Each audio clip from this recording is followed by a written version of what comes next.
My name is Laurel Hopfe, and I am representing Weyburn Free Methodist Church. Today's reading is from Numbers, chapters 24 to 27, and I will be reading from the New Living Translation of the Bible. Numbers 24. By now Balaam realized that the Lord was determined to bless Israel, so he did not resort to divination as before. Instead, he turned and looked out toward the wilderness, where he saw the people of Israel camped, tribe by tribe. Then the Spirit of God came upon him, and this is the message he delivered. This is the message of Balaam son of Beor, the message of the man whose eyes see clearly, the message of one who hears the words of God, who sees a vision from the Almighty, who bows down with eyes wide open. How beautiful are your tents, O Jacob! How lovely are your homes, O Israel! They spread before me like palm groves, like gardens by the riverside. They are like tall trees planted by the Lord, like cedars beside the waters. Water will flow from their buckets. Their offspring will have all they need. Their king will be greater than Agag. Their kingdom will be exalted. God brought them out of Egypt. For them he is as strong as a wild ox. He devours all the nations that oppose him, breaking their bones in pieces, shooting them with arrows. Like a lion, Israel crouches and lies down. Like a lioness, who dares to arouse her? Blessed is everyone who blesses you, O Israel, and cursed is everyone who curses you. King Balak flew into a rage against Balaam. He angrily clapped his hands and shouted, I called you to curse my enemies. Instead, you have blessed them 3 times. Now get out of here. Go back home. I promised to reward you richly, but the Lord has kept you from your reward. Balaam told Balak, Don't you remember what I told your messengers? I said, even if Balak were to give me his palace filled with silver and gold, I would be powerless to do anything against the will of the Lord. I told you that I could say only what the Lord says. Now I am returning to my own people. But first let me tell you what the Israelites will do to your people in the future. This is the message Balaam delivered. This is the message of Balaam son of Beor, the message of the man whose eyes see clearly, the message of one who hears the words of God, who has knowledge from the Most High, who sees a vision from the Almighty, who bows down with eyes wide open. I see him, but not here and now. I perceive him, but far in the distant future. A star will rise from Jacob. A scepter will emerge from Israel. It will crush the foreheads of Moab's people, cracking the skulls of the people of Sheth. Edom will be taken over, and Seir, its enemy, will be conquered, while Israel marches on in triumph. A ruler will rise in Jacob, who will destroy the survivors of Ur. Then Balaam looked over toward the people of Amalek and delivered this message. Amalek was the greatest of nations, but its destiny is destruction. Then he looked over towards the Kenites and delivered this message. Your home is secure, your nest is set in the rocks, but the Kenites will be destroyed when Assyria takes you captive. Balaam concluded his messages by saying, Alas, who can survive unless God has willed it? Ships will come from the coasts of Cyprus. They too will oppress Assyria and afflict Eber, but they too will be utterly destroyed. Then Balaam and Balak returned to their homes. Chapter 25. While the Israelites were camped at Acacia Grove, some of the men defiled themselves by having sexual relations with local Moabite women. These women invited them to attend sacrifices to their gods, so the Israelites feasted with them and worshipped the gods of Moab. In this way Israel joined in the worship of Baal of Peor, causing the Lord's anger to blaze against his people. The Lord issued the following command to Moses. Seize all the ringleaders and execute them before the Lord in broad daylight, so his fierce anger will turn away from the people of Israel. So Moses ordered the Israel's judges, Each of you must put to death the men under your authority who have joined in worshipping Baal of Peor. Just then one of the Israelite men brought a Midianite woman into his tent, right before the eyes of Moses and all the people, as everyone was weeping at the entrance of the tabernacle. When Phinehas, son of Eleazar and grandson of Aaron the priest, saw this, he jumped up and left the assembly. He took a spear and rushed after the man into his tent. Phinehas thrust the spear all the way through the man's body and into the woman's stomach. So the plague against the Israelites was stopped, but not before 24,000 people had died. Then the Lord said to Moses, Phinehas, son of Eleazar and grandson of Aaron the priest, has turned my anger away from the Israelites by being as zealous among them as I was. So I stopped destroying all Israel as I had intended to do in my zealous anger. Now tell him that I am making my special covenant of peace with him. In this covenant I give him and his descendants a permanent right to the priesthood. For in his zeal for me, his God, he purified the people of Israel, making them right with me. The Israelite man killed with the Midianite woman was named Zimri, son of Salu, the leader of a family from the tribe of Simeon. The woman's name was Cosbi. She was the daughter of Zur, the leader of a Midianite clan. Then the Lord said to Moses, Attack the Midianites and destroy them, because they assaulted you with deceit and tricked you into worshipping Baal of Peor, and because of Cosbi, the daughter of a Midianite leader who was killed at the time of the plague, because of what happened at Peor. Chapter 26. After the plague had ended, the Lord said to Moses and to Eleazar, son of Aaron the priest, From the whole community of Israel, record the names of all the warriors by their families. List all the men 20 years old or older who are able to go to war. So there, on the plains of Moab, beside the Jordan River, across from Jericho, Moses and Eleazar the priest issued these instructions to the leaders of Israel. List all the men of Israel 20 years old and older, just as the Lord commanded Moses. This is the record of all the descendants of Israel who came out of Egypt. These were the clans descended from the sons of Reuben, Jacob's oldest son. The Hanokite clan, named after their ancestor Hanok. The Paluite clan, named after their ancestor Palu. The Hezronite clan, named after their ancestor Hezron. The Carmite clan, named after their ancestor Carmi. These were the clans of Reuben. Their registered troops numbered 43,730. Palu was the ancestor of Eliab, and Eliab was the father of Nemuel, Dathan, and Abiram. This Dathan and Abiram are the same community leaders who conspired with Korah against Moses and Aaron, rebelling against the Lord. But the earth opened up its mouth and swallowed them with Korah, and fire devoured 250 of their followers. This served as a warning to the entire nation of Israel. However, the sons of Korah did not die that day. These were the clans descended from sons of Simeon.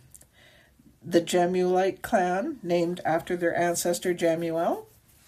The Jaminite clan, named after their ancestor Jamin. The Jachinite clan, named after their ancestor Jachin. The Zoharite clan, named after their ancestor Zohar. The Shaulite clan, named after their ancestor Shaul. These were the clans of Simeon. Their registered troops numbered 22,200. These were the clans descended from the sons of Gad. The Zephonite clan, named after their ancestor Zephon. The Haggite clan, named after their ancestor Haggai. The Shunite clan, named after their ancestor Shunai. The Oznite clan, named after their ancestor Ozni. The Arite clan, named after their ancestor Eri. The Arodite clan, named after their ancestor Arodai. The Arelite clan, named after their ancestor Areli. These were the clans of Gad. Their registered troops numbered 40,500. Judah had two sons, and Onan, who had died in the land of Canaan.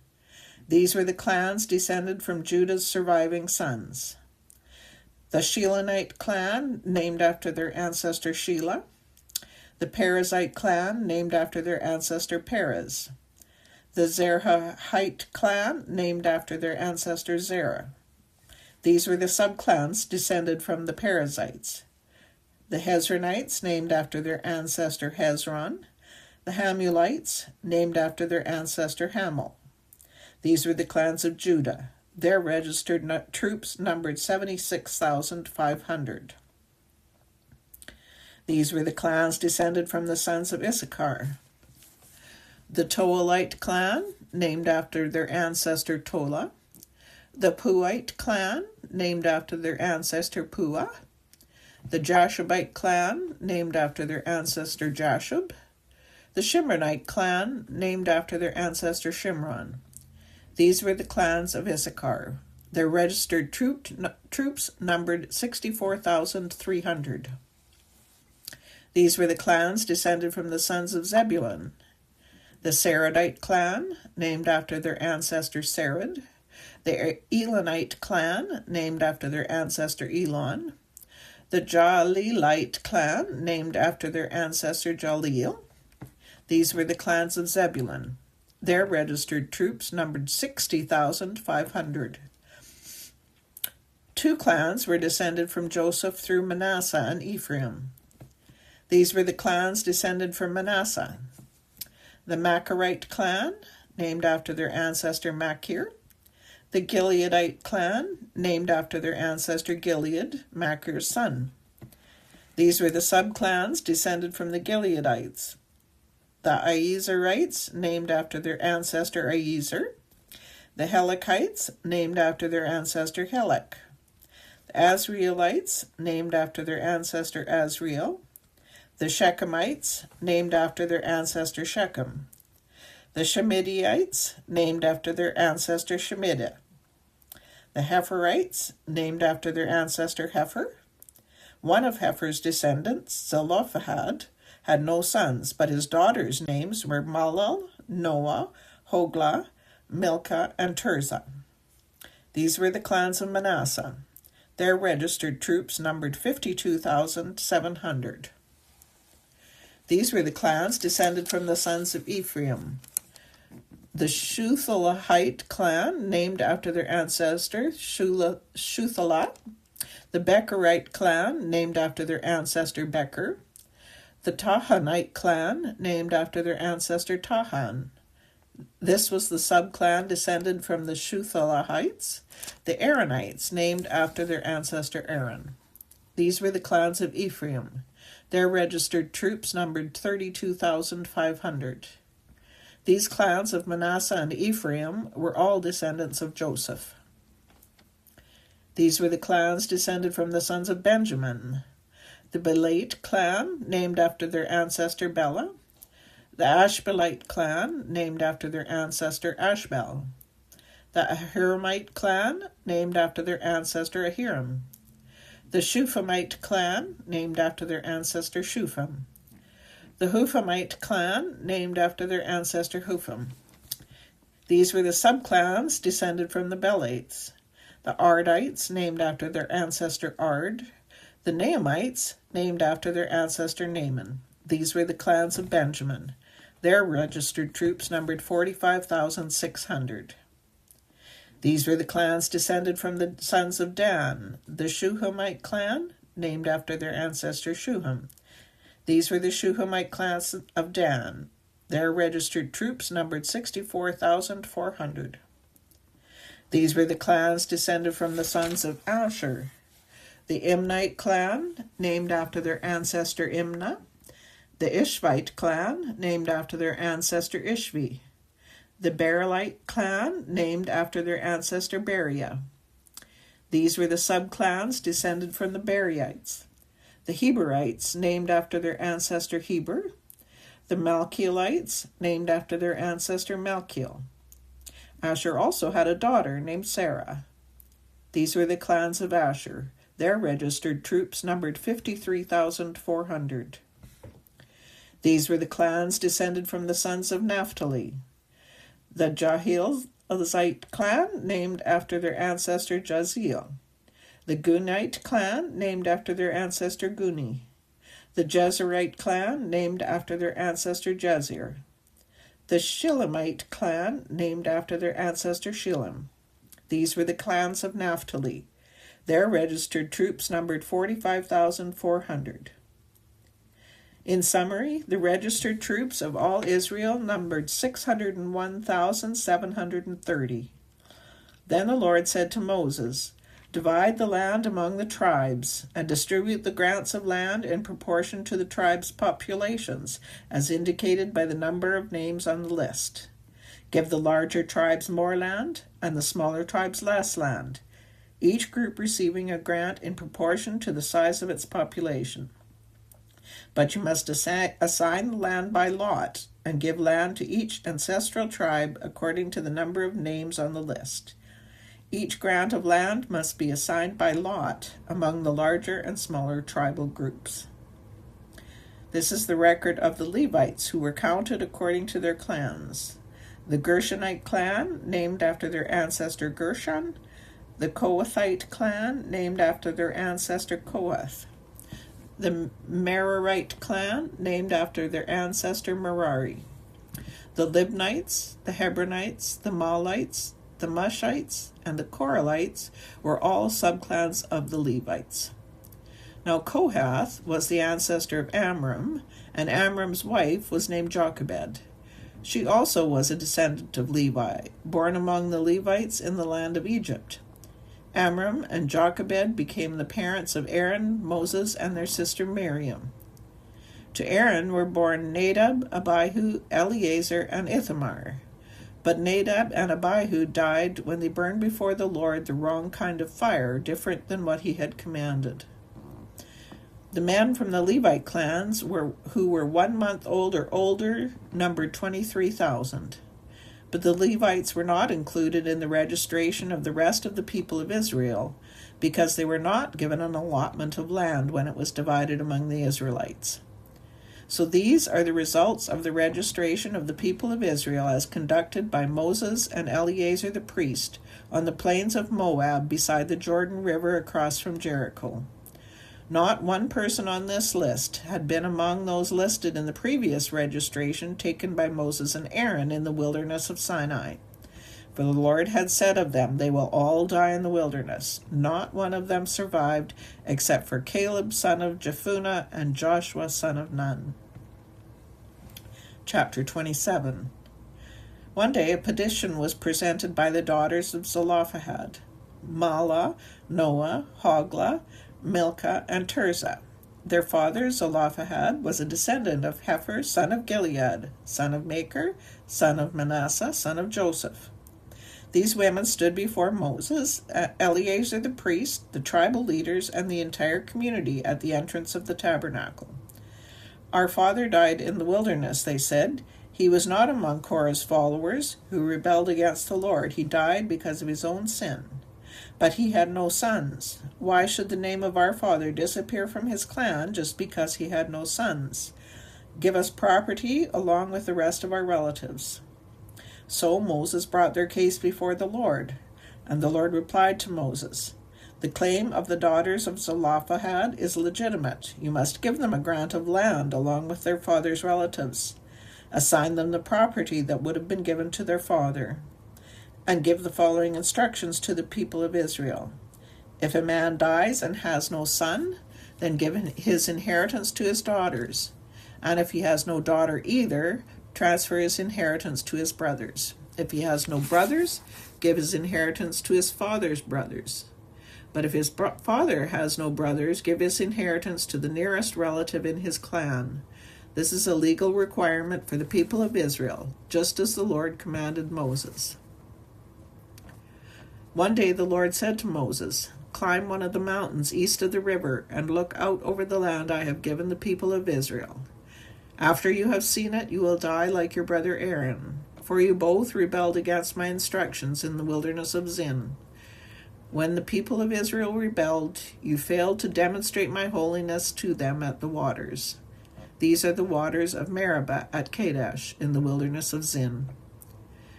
Then Moses said to the Lord, O Lord, you are the God who gives breath to all creatures. Please appoint a new man as leader for the community. Give them someone who will guide them wherever they go and will lead them into battle, so the community of the Lord will not be like sheep without a shepherd. The Lord replied, Take Joshua, son of Nun, who has the Spirit in him, and lay your hands on him. Present him to Eleazar the priest before the whole community and publicly commission him to lead the people.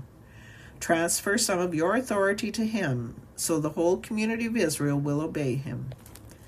When direction from the Lord is needed, Joshua will stand before Eleazar the priest, who will use the Urim, one of the sacred lots cast before the Lord, to determine his will. This is how Joshua and the rest of the community of Israel will determine everything they should do. So Moses did as the Lord commanded. He presented Joshua to Eleazar the priest and the whole community. Moses laid his hands on him and commissioned him to lead the people, just as the Lord has commanded through Moses. The word of the Lord.